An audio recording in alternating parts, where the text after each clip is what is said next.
नमस्कार दोस्तों, मैं स्नेह प्रेम समृद्धि ब्लॉग्स में आपका हार्दिक स्वागत करती हूँ। दोस्तों, आज हरियाली तीज से संबंधित महत्वपूर्ण जानकारी आपके लिए लेकर आई हूँ।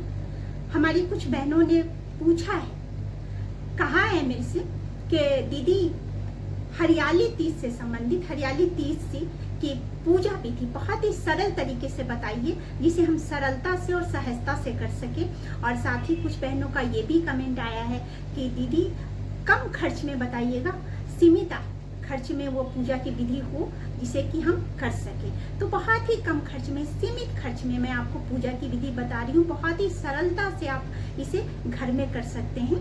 हरियाली तीज का जो ये व्रत होता है, ये सौभाग्य के लिए होता है, सुहाग के लिए होता है। श्रावण मास में आने वाला ये व्रत जो होता है, ये सुहागिनों का व्रत होता है, जिसमें महिलाएं सुहागिनें माता पार्वती से, भोलेनाथ से आशीर्वाद मांगती हैं और माता पार्वती से ये प्रार्थना करती हैं कि उनका भी सौभाग्य, उनका भी सुहाग उनकी तरह ही, माता पार्वती की तरह ही अखंड हो। तो आइए जान लेते हैं कि पूजा विधि बहुत सरलता से आप घर में कैसे कर सकते हैं। कुछ भी आपको ज़्यादा करने की आवश्यकता नहीं है। लेकिन बताने के पहले आपसे सबसे पहले तो मैं आपसे ये पूछूंगी कि आप कैसे हैं, और अपने सकुशलता का बताने के लिए आप कमेंट में हर हर महादेव लिखिए और हमारे चैनल को सब्सक्राइब कीजिए, लाइक कीजिए और कमेंट, छोटा सा कमेंट लिखिए, जिससे कि पता चल सके कि आप हमें कितना प्रेम करते हैं और हमसे जुड़े रहिए। तो चलिए पूजा की विधि हम शुरू करते हैं, बताते हैं कि कैसे करना है। सबसे पहले आपको क्या करना है कि इस व्रत को जो है सो अगर इस बार पहली बार अगर आप शुरू कर रहे हैं तो वो भी इससे ध्यान से सुनेंगी, इसको किस तरीके से करना है, ये सारी बातें आप सुनते रहिए और देखिए कि क्या करना है, जानिए कि क्या करना है। सबसे पहले आपको क्या करना है कि एक चौकी लेनी है। अब घर में अगर चौकी नहीं है तो भी कोई बात नहीं है, आप एक पाटा ले लीजिए। पाटा भी नहीं है तो आप नीचे ही फर्श जो है उसे अच्छे से पोंछ करके वहाँ एक आसन बिछाइए। लाल आसन बिछाते हैं, लाल आसन देते हैं, क्योंकि माता की पूजा में लाल आसन का महत्व होता है। लेकिन अगर लाल कपड़ा आपके पास नहीं है तो भी कोई बात नहीं है, चुंदरी आती है, 10 रुपए की चुंदरी आती है, आप उसे लेकर के उसे बिछाइए। और वहाँ पर घर में शिव परिवार का फोटो है तो उसे ले सकते हैं। ऐसे मिट्टी अगर आपको मिल जाती है, मिट्टी भी बहुत सहजता से आपको मिल जाएगी, आप गमले की मिट्टी ले लीजिए। सिर्फ तुलसी जी के गमले से आपको मिट्टी नहीं लेनी है, कोई भी गमला है जिसमें शुद्ध मिट्टी होती है उस मिट्टी को लेना है और उससे गणेश जी, पार्वती जी और महादेव जी बनाना है आपको। अगर मूर्ति का आकार देना नहीं आता है तो कोई बात नहीं, आप गोलाकार पिंड के रूप में ये मूर्तियां बना लीजिए। और एक थाल लीजिए, उसमें फूल का आसन दीजिए। और शिव परिवार का जैसे फोटो बताया मैंने कि अगर आप मिट्टी के मूर्ति से बनाने पूजा कर रहे हैं तो भी, और शिव परिवार के फोटो से पूजा कर रहे हैं तो भी विधि सामान्य रहेगी, ये एक ही जैसी रहेगी। सामान्य तरीके से आपको पूजा करनी है।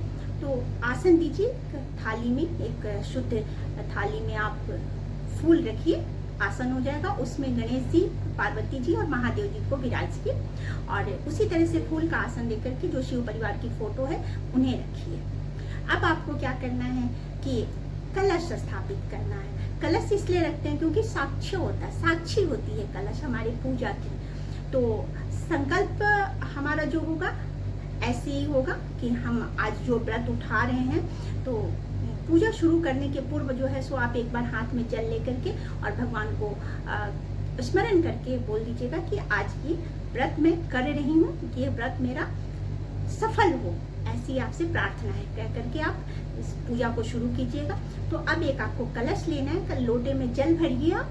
जल में एक सुपारी, हल्दी की गांठ, 1 रुपये का सिक्का डाल दीजिए और थोड़ा सा फूल और दुर्वा है जिसको हम दूब कहते हैं, उसको डाल करके मौली धागा बांध दीजिए कलश के मुख पे, कंठ पे, और स्वस्तिक बनाना है। और उसे जहां आपने चौकी पर फोटो रखी है और मूर्ति रखी है, वहीं पर एक किनारे पर चावल की ढेरी रखनी है। उस चावल की ढेरी से या तो आप अष्टदल कमल बना लीजिए या फिर ढेरी ही रहने दीजिए। अगर आपको अष्टदल कमल बनाना नहीं आता है तो आप ढेरी रहने दीजिए, उस कलश को वहां स्थापित कीजिए। अष्टदल कमल बनाना भी मुश्किल नहीं है। चावल को जो है सो 8 बार उसमें लाइन जैसा खींच देते हैं तो वो अष्टदल कमल हो जाता है। लेकिन अगर आप ऐसा नहीं कर रहे तो आप उस ढेरी पर कलश को स्थापित कीजिए। कलश स्थापित करने के बाद उस पर एक कटोरी में आप कोई भी अनाज ले लीजिए, या तो चावल ले लीजिए, गेहूं ले लीजिए या सफेद तिल ले लीजिए, और उस पे उस कटोरी को उस कलश पे रख दीजिए। नारियल लेना इसलिए जरूरी नहीं है, चाहे तो आप नारियल भी ले सकते हैं, लेकिन नारियल लेना कोई जरूरी नहीं है। जब हम पूजा को जो है सो लंबी पूजा करते हैं तो उसमें नारियल आवश्यक हो जाता है, पर ऐसे आप जो है सो बिना नारियल का भी कलश स्थापित कर सकते हैं। तो कलश रखिए, उस पर कटोरी में अनाज रखिए और एक घी का दीपक जला करके उस कटोरी के ऊपर रख दीजिए। ये कलश आपने स्थापित कर लिया। अगर घी नहीं है तो आप तिल का तेल भी प्रयोग में ला सकते हैं, जो भी आपके लिए सुविधाजनक हो। ये आपने कलश स्थापित कर लिया। अब हम पूजा शुरू करेंगे, क्योंकि कलश सबसे पहले स्थापित करना जरूरी होता है। ये कलश जो है सो हमारा संकल्प भी होता है, हमारी साक्षी भी होती है। सभी देवी देवता जो है सो उस कलश में विराजमान हो जाते हैं, जो देखते हैं कि हम पूजा कर रहे हैं। ये आमंत्रित करना होता है उनको। तो ये कर लिया हमने।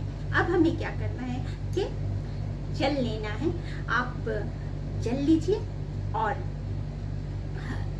अभिषेक कराइए जो आपने मूर्ति बनाई है, और फोटो अगर है तो फूल से उस फूल को जल में डुबाइए और फोटो पर छिड़काव कीजिए। इस तरह से आपने उन्हें स्नान कराया और अभिषेक किया। उसके बाद आप पंचामृत से अभिषेक कीजिए। अगर पंचामृत नहीं है तो कच्चा दूध ले लीजिए, थोड़े से दूध से अभिषेक कीजिए महादेव जी का। हर हर महादेव, ओम नमः शिवाय का जाप कीजिए। ओम पार्वती पतये नमः का जाप करते रहिए, क्योंकि सौभाग्य के लिए, सुहाग के लिए कर रहे हैं तो पार्वती जी के पति की पूजा करनी है। तो ओम पार्वती पतये नमः का जाप कीजिए। ओम गौरी शंकराय नाम जाप कीजिए। इस तरह से आप जाप करते रहिए, अभिषेक कीजिए। अब स्नान करा लिया। अब स्नान कराने के बाद सबसे पहले वस्त्र देने की आवश्यकता होती है। कोई भी जब स्नान करते हैं तो सबसे पहले वस्त्र धारण करते हैं। तो वस्त्र के लिए आप भोलेनाथ और गणेश जी को जो है सो या तो जनेऊ अर्पित कीजिए। अगर जनेऊ नहीं है घर में तो मौली धागा सभी के घर में रहता है, तो मौली धागा को थोड़ा थोड़ा तोड़ करके आप वहाँ पे उन्हें दे देंगे, वस्त्र अर्पित करेंगे। माता को चुनरी देंगे, माता पर चुनरी चढ़ाएंगे। अब वस्त्र के बाद उनका श्रृंगार करना है, तो श्रृंगार करने के लिए गणेश जी को और माता पार्वती को जो है आप रोली का तिलक लगाएंगे और भोलेनाथ को चंदन का तिलक लगाएंगे। अब उन पर चढ़ाएंगे हम बेलपत्र, धतुरा, भांग, आंख, मंदार की माला अगर आपको मिल जाती है, जिसे आंख कहते हैं, कहीं आकड़ कहते हैं, कहीं अकवन कहते हैं, तो उसके जो फूल होते हैं उसे मंदार कहते हैं। उसका अगर माला आप बना लेते हैं तो उसे शिव जी पर अर्पित कीजिए। बहुत ही प्रसन्न होते हैं शिव जी और बहुत ही पसंद आती है। तो अगर वो हो जाता है तो वो कीजिए। इतना करने के बाद आप फूल चढ़ाइए गणेश जी को और माता पार्वती को लाल फूल चढ़ाइए। सफ़ेद फूल है तो भोलेनाथ को सफ़ेद फूल चढ़ाइए।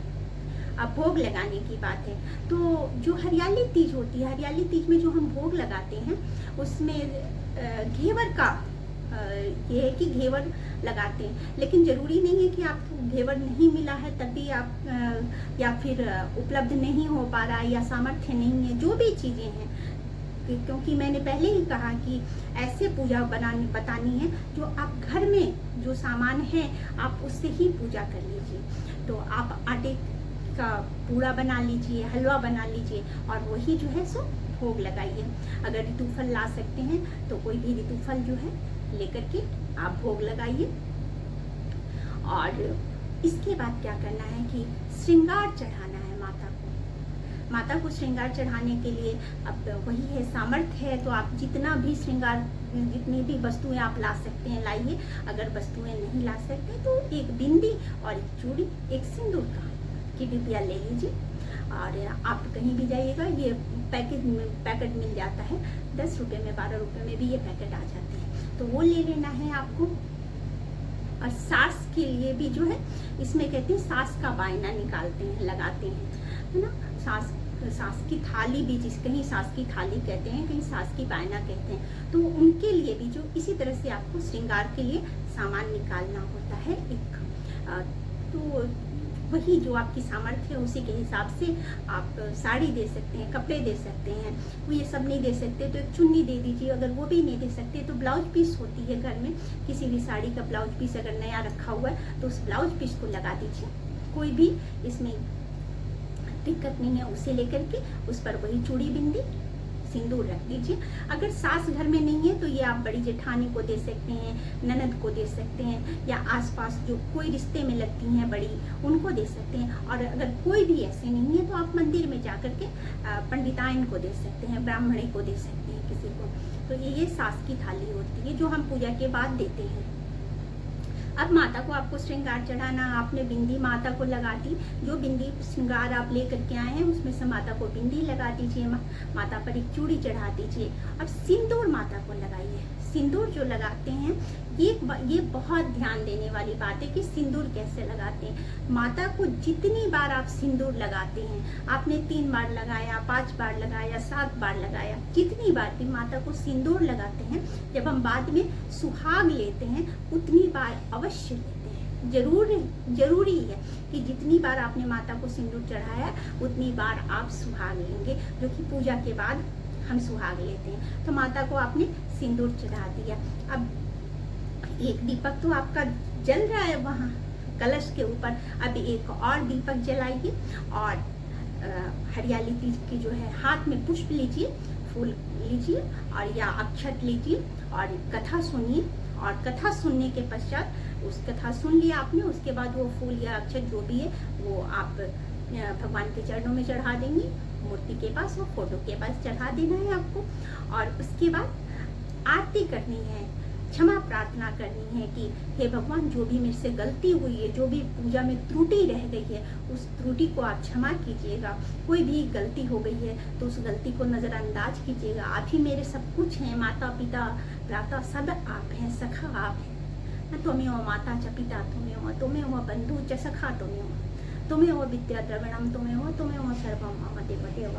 ऐसा कीजिएगा और कहिएगा माता से कि हे माँ, जैसे आपका ये सौभाग्य है, सुहाग है, अखंड है, उसी तरह से मेरा भी सौभाग्य सुहाग अखंड रहे, अपनी कृपा बनाए रखिएगा। पूजा कर लिया, क्षमा प्रार्थना कर लिया। अब आपको क्या करना है कि वो सुहाग जो है आपको उस सुहाग को लेना है। सुहाग लेने के लिए आप अपनी साड़ी पहनी है या चुन्नी ओढ़ी हुई है, तो ये कॉर्नर जो होता है, इसका किनारा होता है, इस किनारे को माता के सिंदूर से, माता के मांग में जो सिंदूर है उसमें लगाएंगे और फिर उसे अपनी मांग में लगाएंगे। जितनी बार आपने माता को सिंदूर चढ़ाया था उतनी बार उस सिंदूर में से हम लेकर के अपनी मांग में लगाएंगे। और इसके बाद जो है सो उस पूजा के पास अब ये सारी पूजा हो जाएगी तो फिर आप जल लीजिएगा और जल से 3 बार आचमन कराइएगा। पूजा के स्थान को जो है सो 3 बार आचमन कराइएगा और जो जल बचा है उसे आप सूर्य देव को अर्घ दे दीजिएगा, अगर संध्या के पहले कर रहे हैं। अब ये बात आ जाती है कि पूजा कब करनी है। ये पूजा तो आपने जान ली। अब इसके बाद मैं आपको ये भी बताऊंगी कि आप विसर्जन कैसे करेंगे, क्योंकि कुछ बहनों ने विसर्जन का भी पूछा है। तो ये पूजा करने के पश्चात पूजा जो है वो संध्या बेला में शिव जी की पूजा जो होती है, तीज की जो पूजा होती है प्रदोष काल में होती है। तो आप प्रदोष काल में पूजा करेंगे तो ज़्यादा सही है। अगर सुबह कर लिया आपने, आपका समय जो भी उचित समय है आपके लिए, क्योंकि आप कार्य भी बाहर करती होंगी या घर में ही है तो बहुत सारे काम हैं या कोई भी कार्य है, तो उसके लिए जो है सो आप अपना टाइम देख लीजिएगा कि किस टाइम में जो है सो आपको ज़्यादा सुविधा हो रही है। अगर प्रदोष काल में करते हैं तो अति उत्तम है, बहुत अच्छा है, क्योंकि शिव जी की पूजा प्रदोष काल में करनी चाहिए। और इस पूजा के बाद जो है सो अगर दिन में किया आपने तो सूर्य देव को अर्घ दे देंगे, अगर दिन में नहीं किया है तो रात को चंद्रदेव को अर्घ देते हैं।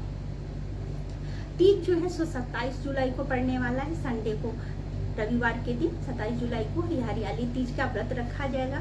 अब व्रत जो है वो 2 तरीके से रख सकते हैं। एक तो जो महिलाएं हैं वो पूरा व्रत रखती हैं। तो उनके लिए क्या होता है कि वो सुबह में स्नान के बाद जो भी इस दिन का पूजा किए, और फिर शाम को वही प्रदोष काल में जब आप पूजा कर लेते हैं तो शाम चंद्र को अर्घ दे करके चाय पानी ले लेते हैं, और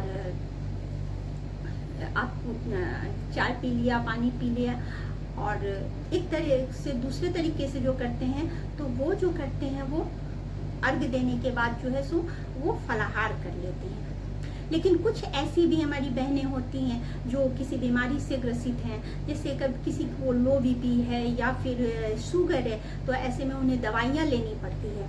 तो ऐसी स्थिति में क्या होता है कि ऐसे भी व्रत आप रख सकते हैं कि पूजा कर लिया और दिन में आप चाय ले लीजिए, थोड़ा बहुत फल वगैरह ले लीजिए, अपनी दवा जो है सो कंटिन्यू कीजिए, और रात को अर्घ्य देने के बाद आप बर्दाश्त नहीं कर सकती हैं, आपसे नहीं रहा जाता है, भूखे आपकी तबीयत खराब हो जाती है, तो सात्विक भोजन कर सकते हैं। लेकिन ये डिपेंड करता है आप पर कि आप इसे कैसे रख रही हैं। अपने स्वास्थ्य का ध्यान रखते हुए आपको व्रत करना है। इस तरह से आपने व्रत कर लिया। अब बहुत ही महत्वपूर्ण विषय है कि घर में अगर पूजा किया है तो विसर्जन कैसे करें। मंदिर में हम पूजा करते हैं तो वो पंडित जी विसर्जन करवा देते हैं, लेकिन घर में अगर आपने वो मूर्ति बनाई है, मिट्टी की मूर्ति बनाई है, तो उन्हें कैसे विसर्जित करें, या फोटो से किया है तो उन्हें कैसे करें। तो उसके लिए आपको क्या करना है, अगले दिन विसर्जन अगले ही दिन करना। ऐसा नहीं है कि हाँ आज दिन में पूजा कर लिया तो रात को विसर्जित कर दिया। तीज की पूजा पूरे समय की होती है ना, तो अगले दिन विसर्जित कीजिए। सुबह में नहा कर स्नान करके पूजा कीजिए, माँ को फिर से सिंदूर चढ़ाइए, पार्वती जी को सिंदूर चढ़ाइए, वो सुहाग लीजिए। उसके बाद जो है सो जल दे करके आसन को जो है सो डुला देते हैं। जिस थाली में आपने पूजा की है ना, उस आसन थाली को थोड़ा सा आप हिला देते हैं। इसको आसन डुलाना कहते हैं। और हाथ जोड़कर प्रार्थना करते हैं कि हे प्रभु, जितनी सामर्थ्य थी मेरी, मैंने आपकी पूजा की, आपको बुलाया, आपको स्वागत किया। अब आप मुझे आशीष दीजिए, आशीर्वाद दे करके, और अपने स्थान पर निवास कीजिए, अपने स्थान पर विराजिए, क्योंकि आपकी सेवा करना जो है सो मेरे सामर्थ्य में नहीं है कि मैं आपको हमेशा के लिए यहाँ पर विराजूं। इसलिए आप अपना स्थान ग्रहण कीजिए। स्थान ग्रहण करने का मतलब है, तो ये कह दिया आपने, प्रार्थना कर दिया भगवान से। अब जो है सो मूर्ति को विसर्जित करने के लिए एक बड़ा पात्र लीजिए, उसमें शुद्ध जल भरिए, और उस पात्र शुद्ध होना चाहिए, और उसमें जो है सो जल भरिए। उसके बाद एक एक करके सबसे पहले गणेश जी को, फिर पार्वती जी को, फिर महादेव जी को जो है सो उस जल में डाल दीजिए। और जो भी उस पर पुष्प वगैरह जो भी चढ़ाया है आपने, वो सारी चीज़ों को आप जल में डाल दीजिए। और उसी तरह से उसी जल से एक जो फोटो है उस पर पुष्प से लेकर के उन पे जल डाल दीजिए। वो विसर्जित हो गए, फोटो को भी विसर्जन कर दिया हमने, और जो मूर्तियां हैं उनको भी उस पात्र में डाल करके विसर्जित कर दिया। कुछ घंटे के बाद जो है सो वो जो मूर्तियां हैं उनकी मिट्टी है वो उस जल में घुल जाएंगी। अब उस जल को ले जा करके आप किसी गमले में डाल दीजिए, शुद्ध गमले में। तुलसी जी के गमले में नहीं डालना है, इस बात का ध्यान रखिएगा। तुलसी जी के गमले को छोड़ करके आप अपने फूलों के गमले में किसी भी गमले में डाल दीजिए। तो इस तरीके से कीजिए, और बहुत ही सहजता से, सरलता से आप पूजा कर सकते हैं। और कोई अगर त्रुटि रह जाती है आपकी पूजा में तो भी चिंता करने की आवश्यकता नहीं कि ये हमने नहीं दिया। हाँ, अब एक चीज बात रह गई कि वो शास्त्र के बायने का क्या करना है। तो जब जो आपकी पूजा हो गई, विसर्जन हो गया, अब आप उस बायने को ले जाकर के अपनी सासू माँ को दे दीजिए, या जेठानी, ननद, या जो भी हैं जो आपके घर में हैं उनको दे दीजिए। उनसे आशीर्वाद लीजिए, घर के जितने भी बड़े हैं उनसे आशीर्वाद लीजिए सौभाग्य के लिए, अपने सौभाग्य के लिए। और इसके बाद जो प्रसाद है उस प्रसाद को वितरित कीजिए सबको। और इस तरह से आप अपनी हरियाली तीज मनाइए। झूला झूलिए, अगर उपलब्ध है आपके घर में झूला तो झूला झूलिए। और साथ में जो है सो माता पार्वती का भजन कीजिए। रात्रि जागरण का भी बहुत ज़्यादा तीज के व्रत में रात्रि जागरण किया जाता है, तो रात्रि जागरण कीजिए, भजन कीजिए। कहीं कहीं जो होता है चने बोए जाते हैं, चनों को कहीं कहीं उसको बोने का भी जो है सो रिवाज है। अगर आपके यहाँ भी है तो आप काले चने जो होते हैं उन्हें भिगो कर रख दीजिए और पूजा के बाद जो है उस चने को ले जाकर के झाड़ियों में लगाए जाते हैं। जो झाड़ियों में कांटे जैसे लगे होते हैं उनमें जो है सो उसे पिरोए जाते हैं चनों को। ये सुख और सौभाग्य के लिए किया जाता है। ऐसे भी रिवाज है, जहाँ का ये रिवाज है वहाँ लोग करेंगे, और जहाँ ये रिवाज नहीं बनाया जाता है, जहाँ का ये नहीं है रस्म रिवाज, तो वो इस चीज़ को जो स्किप कर देंगे। तो इस तरीके से हरियाली तीज आपको आप हरियाली तीज का पूजा कीजिए, हरियाली तीज व्रत रखिए। आप सभी को हरियाली तीज की बहुत बहुत शुभकामनाएं। भोलेनाथ माता पार्वती आपके सुख सौभाग्यों को बनाए रखें। और चलते चलते आपसे फिर से आग्रह करूंगी कि वीडियो को लाइक कीजिए, शेयर कीजिए, कमेंट में हर हर महादेव लिखिए और चैनल को सब्सक्राइब कीजिए। आपका एक कमेंट और आपका एक लाइक बहुत हौसला देता है और मेरे मार्ग को प्रशस्त करता है। आपका स्नेह और सहयोग आवश्यक है ताकि मैं अपने इस मार्ग को, जिस मार्ग पे मैं चली हूँ उस पे निरंतर चलती रहूँ, आपका साथ बना रहे, आपके साथ में रहूँ और इसी तरह से आपके लिए विभिन्न प्रकार की जानकारियाँ लेते चलूँ, आपके लिए सहयोगी बनूँ। जहाँ भी आपके कोई प्रश्न हो उन प्रश्नों को आप मुझसे पूछिए और कमेंट में बताइए कि आप और क्या जानना चाहते हैं। किसी तरह की कोई भी जानकारी आपको चाहिए तो ज़रूर बताइए। आप और हम एक ही जगह के, एक ही घर के सदस्य हैं। मैं आपकी हूँ और आप हमारे हैं, तो इस बात को ध्यान में रखिएगा। तो चलिए आप विदा दीजिए। खुश रहिए, प्रसन्न रहिए, भोलेनाथ की कृपा आप पे बनी रहे, माता पार्वती आपके सौभाग्य को अखंड बनाए रखे। नमो नारायण, जय माँ।